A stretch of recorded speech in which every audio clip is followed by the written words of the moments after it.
আসসালামু আলাইকুম। বাংলা সংবাদে সবাইকে স্বাগত জানাচ্ছি। আমি চিন্তিয়া হক। শুরুতেই সংবাদ শিরোনাম। পরিস্থিতি ঘোলাটে না করে নির্বাচনের তারিখ ঘোষণা করুন, বলছেন তারেক রহমান। এদিকে ভারতে যাচ্ছেন জয়, সাক্ষাৎ হবে শেখ হাসিনার সঙ্গে। জানাবো, এনসিপির সদস্য সচিব আক্তারের বাড়িতে চিঠি পাঠিয়ে হত্যার হুমকি। জানিয়ে দেব, নির্বাচনের রোডম্যাপ দিন, না হলে আন্দোলনে নামবো, সরকারকে ফারুক। এবং সর্বশেষ জানাবো, দ্রুত ঐক্যমত্যে পৌঁছে নির্বাচনের আয়োজন করতে হবে, বলছে জামায়াত। শুনছিলেন সংবাদ শিরোনাম, এবারে বিস্তারিত। পরিস্থিতি ঘোলাটে না করে নির্বাচনের তারিখ ঘোষণা করুন, বলছেন তারেক রহমান। বিএনপির ভারপ্রাপ্ত চেয়ারম্যান তারেক রহমান বলেছেন, সংস্কার নিয়ে জনগণকে অন্ধকারে রেখেছে সরকার। 10 মাসে সরকারের ভেতরে ও বাইরে এবং দেশের অস্থিরতা বাড়ছে। এভাবে অস্থিরতা বাড়তে থাকলে সরকারের পক্ষে পরিস্থিতি সামাল দেওয়া কঠিন হবে। সরকার কি ক্ষমতার মোহে আচ্ছন্ন? এমন প্রশ্ন সবার। তিনি বলেন, পরিস্থিতি ঘোলাটে না করে অচিরেই নির্বাচনের তারিখ ঘোষণা করুন। জাতীয়তাবাদী গণতান্ত্রিক আন্দোলনের 8ম প্রতিষ্ঠা বার্ষিক উপলক্ষে রাজধানী গুলশানের লোকশন হোটেল অনুষ্ঠানে এক আয়োজন সভায় লন্ডন থেকে ভার্চুয়াল যুক্ত হয়ে অন্তর্বর্তী সরকারকে দ্রুত নির্বাচনের তারিখ ঘোষণা করার আহ্বান জানায় তিনি। চট্টগ্রাম বন্দর ব্যবস্থাপনা বিদেশিদের হাতে তুলে দেওয়ার সিদ্ধান্ত নিয়ে তারেক রহমান বলেন, করিডোর বা বন্দরের ব্যবস্থাপনা বিদেশিদের হাতে তুলে দেওয়া যাবে না। তুলে দেওয়া বা না দেওয়ার সিদ্ধান্ত নেওয়া অন্তর্বর্তী সরকারের কাজ নয়, এটা নির্বাচিত সরকারের কাজ। পরিস্থিতি দেখে মনে হচ্ছে সরকার চট্টগ্রাম বন্দরের ব্যবস্থাপনা বিদেশিদের হাতে তুলে দেওয়াকে প্রাধান্য দিচ্ছে। ভারতে যাচ্ছেন জয়, সাক্ষাৎ হবে শেখ হাসিনার সঙ্গে। সাবেক প্রধানমন্ত্রী শেখ হাসিনা ও তার ছেলে সজীব ওয়াজেদ জয়ের মধ্যে শিগগিরই সাক্ষাৎ হতে পারে। সংশ্লিষ্ট সূত্রে বরাতে ভারতের গণমাধ্যম নিউজ 18 জানিয়েছেন, শিগগিরই ভারত সফরে যাচ্ছেন সজীব ওয়াজেদ জয়। শেখ হাসিনার দেশত্যাগের পর এটিই হবে মা ছেলের প্রথম সরাসরি সাক্ষাৎ।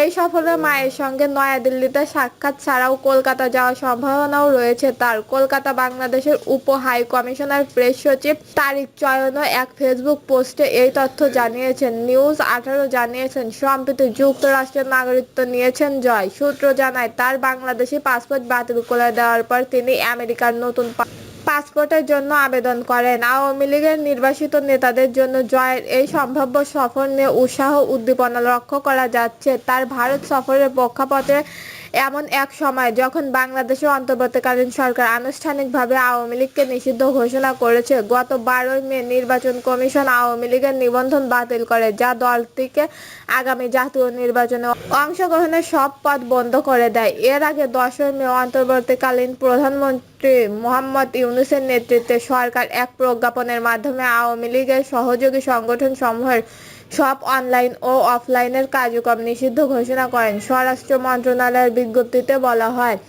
দলের বিচার ও এর নেতাদের বিরুদ্ধে বিশেষ সন্ত্রাসী বিরোধী ট্রাইব্যুনাল মামলায় না হওয়া পর্যন্ত তাদের কোনো ধরনের প্রচার, মিছিল, সভা, সেমিনার, গণমাধ্যমে প্রকাশনা বা সামাজিক যোগাযোগ মাধ্যমের কার্যক্রম সম্পূর্ণ নিষিদ্ধ থাকবে। প্রজ্ঞাপনটির সঙ্গেই কার্যকর করা হয়েছে। এক সাবেক আওয়ামী লীগের মন্ত্রী নিউজ 18-কে বলেন, আমরা আশা করছি জয় শেখ হাসিনার সঙ্গে সাক্ষাৎ করবেন এবং নির্বাসিত নেতাদের সঙ্গে আলোচনা করবেন। সরকার যেভাবে আওয়ামী লীগকে নিষিদ্ধ করেছে তা সম্পূর্ণ অনৈতিক। এটি আগামী নির্বাচনে দলটিকে প্রতিযোগিতার বাইরে রাখার দেওয়ার কৌশলের অংশ। উল্লেখ্য, শেখ হাসিনা গত বছরের 5 আগস্ট 2024 দেশ ত্যাগ করেন এবং তখন থেকেই তিনি ভারতে অবস্থান করছেন। তার ছেলে সজীব ওয়াজেদ জয় দীর্ঘ কয়েক বছর ধরে তাকে সামনাসামনি দেখেনি। এতদিন দলীয় কর্মীদের সঙ্গে সম্প্রীতি পর্যায়ে ভিডিও কনফারেন্স ও ভার্চুয়ালের মাধ্যমে যোগাযোগ রাখছিলেন শেখ হাসিনা। তবে সরকারের সর্বশেষ নিষেধাজ্ঞার ফলে আওয়ামী লীগের সব ধরনের কার্যক্রম এখন স্থগিত হয়ে পড়েছে। এনসিপির সদস্য সচিব আক্তারের বাড়িতে চিঠি পাঠিয়ে হত্যার হুমকি। জাতীয় নাগরিক পার্টির সদস্য সচিব আক্তার হোসেনের বাড়িতে চিঠি পাঠিয়ে তাকে ও তার পরিবারের সদস্যকে হত্যার হুমকি দেওয়া হয়েছে বলে অভিযোগ উঠেছে। ফেসবুক পোস্টে আক্তার লিখেছেন, যাক যোগাযোগ আমাদের গ্রামের বাড়িতে চিঠি পাঠিয়েছে, আমাকে আমার পরিবার পরিজনকে খুন করার হুমকি দিয়েছে। চিঠি প্রেরকের ছদ্মনাম বুলেট। চিঠিটি রাখপিয়ন গতকাল বড় ভাইয়ের কাছে দিয়ে যান। চিঠি পড়ার পর বাড়ির মানুষরা চিন্তিত হয়ে পড়েন, যেখানে পাবো সেখানেই খুন করব, ঝামেলায় ফেলবো এমন হুমকি। তিনি আরো লেখেন, বোনাস লাইফ লিড করছিলি, মৃত্যু কয়েকবার কাছে এসে ফিরে গেছে, মরতে হতে পারে জেনেও প্রতিবাদে পিছুপা হয়নি, কখনো হব না ইনশাল্লাহ, আল্লাহ ভরসা। তবে কে বা কারা আক্তার ও তার পরিবারকে হুমকি দিয়ে এই চিঠি পাঠিয়েছেন তা জানা যায়নি। তিনি প্রথম আলোকে বলেন, এ ঘটনায় আগামীকাল রোববার এ নিয়ে রংপুর থানায় সাধারণ ডায়েরি করবেন। নির্বাচনের রোডম্যাপ দিন, না হলে আন্দোলনে নামবো, সরকারকে ফারুক।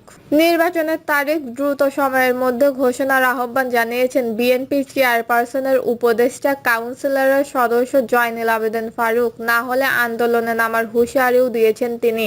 ফারুক বলেন, এই সরকারকে ক্ষমতায় বসানো হয়েছে সুন্দর একটি নির্বাচন দেওয়ার জন্য, কিন্তু আমার মনে হচ্ছে সরকার নির্বাচন নিয়ে তালবাহানা করছে, এটি কাউকে সুবিধা দেওয়ার জন্য করা হচ্ছে।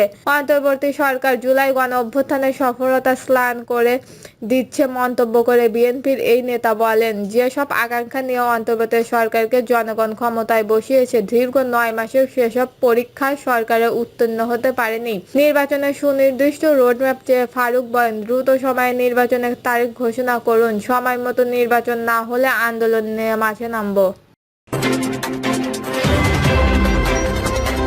দ্রুত ঐক্যমত্য পৌঁছে নির্বাচনের আয়োজন করতে হবে, বলছে জামায়াত। ঢাকা দক্ষিণ সিটি কর্পোরেশনের মেয়র হিসেবে বিএনপির নেতা ইশরাক হোসেনকে দায়িত্ব দেওয়ার দাবিতে আজও নগর ভবনের সামনে বিক্ষোভ করছে তার নেতা কর্মী ও সমর্থকরা। তবে আজ স্থানীয় সরকার উপদেষ্টা আসিফ মাহমুদ সজীব ভুঁইয়ার পদত্যাগের দাবি তুলেছেন আন্দোলনে থাকা নেতাকর্মীরা। আন্দোলনে বিক্ষোভকারীরা শপথ নিয়ে টালবাহানা চলবে না, অবিলম্বে ইশরাক হোসেনকে শপথ চাই জনতার, মেয়র ইশরাক ভাই, অন্য কোনো মেয়র নাই সহ বিভিন্ন স্লোগান দিচ্ছেন। এদিকে আন্দোলনের কারণে নগর ভবনের সেবা কার্যক্রম বন্ধ আছে। আন্দোলনকারীরা বলেন, আইন উপদেষ্টা ও স্থানীয় সরকার উপদেষ্টার কারণে শপথ নিতে পারছেন না ইশরাক হোসেন। মেয়র ঘোষণার রায়কে আমলে না নিয়ে অন্তর্বর্তী সরকার আদালত আমলনামা করছে বলে অভিযোগ তাদের। উল্লেখ্য, বিএনপি আন্তর্জাতিক বিষয়ক কমিটির সদস্য ইশরাক হোসেনকে ঢাকা দক্ষিণ সিটি কর্পোরেশনের মেয়র ঘোষণা করে 27 মার্চ রায় দেয় ঢাকার প্রথম যুগ্ম জেলা জজ ও নির্বাচনী ট্রাইব্যুনাল। ট্রাইব্যুনালের রায়ের কপি পেয়ে 22 এপ্রিল গেজেট প্রকাশের বিষয়ে আইন মন্ত্রণালয়ের পরামর্শ চায় নির্বাচন কমিশন। এরপর 27 এপ্রিল ইশরাক হোসেনকে ঢাকা দক্ষিণ সিটি কর্পোরেশনের নতুন মেয়র ঘোষণা করে গেজেট প্রকাশ করে নির্বাচন কমিশন। পরের দিন আইন উপদেষ্টা আসিফ মাহমুদের দাবি করেন, মন্ত্রণালয়ের মতামত দেওয়ার আগে ইসি ইশরাক হোসেনের নামে গেজেট প্রকাশ করেছেন। এরপর 5 মে ট্রাইব্যুনালের রায়ের বিরুদ্ধে উচ্চ আদালতে আপিল করে কিনা তা অন্য কোনো আইনি পদক্ষেপ নেবে কিনা দ্রুত সময়ের মধ্যে অবগত করার অনুরোধ জানায় স্থানীয় সরকার বিভাগ। তবে এই রায়ের বিরুদ্ধে আপিল করবে না বলে 13 মে স্থানীয় সরকার বিভাগকে জানিয়েছে নির্বাচন কমিশন। দর্শক, এই ছিল এখনকার সর্বশেষ নিউজ। নিউজটি ভালো লাগলে একটি লাইক দিন, কমেন্টে আপনার মতামত জানান এবং আমাদের পাশে থাকার জন্য বেল বাটনটি অন করে রাখুন। ধন্যবাদ।